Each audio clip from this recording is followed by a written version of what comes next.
বিসমিল্লাহির রহমানির রহিম। আসসালামু আলাইকুম। আমানত ফ্যাশন ওয়ার্ল্ডের ইউটিউব চ্যানেলের সাবস্ক্রাইবার, ক্রেতা বিক্রেতা এবং আমাদের নিজস্ব কারখানার সরাসরি যারা ক্রেতা বিক্রেতা আছেন, একদম নতুন নতুন আপডেট ডিজাইনের আমাদের three piece, gharara three piece, ডিশগের আনারকলি গাউন, অনেক ডিজাইনের মাল আলহামদুলিল্লাহ আপনাদের দোয়ায় স্টকে নতুন নতুন ডিজাইনের মাল আমরা তৈরি করছি, যেগুলি ঈদের পরে এখনও ছাড়ি নাই।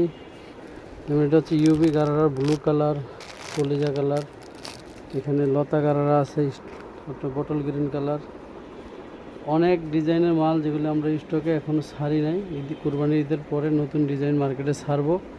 যারা সরাসরি অনলাইন ভাইরাল ড্রেস নিয়ে ইউটিউবে অথবা ফেসবুকে বা টিকটকে ব্যবসা করতে চান, তারা সরাসরি আমাদের কারখানা ভিজিট করবেন, কারখানায় চলে আসবেন। পর্যাপ্ত নতুন নতুন ডিজাইনের মাল কিন্তু আমাদের তৈরি হচ্ছে।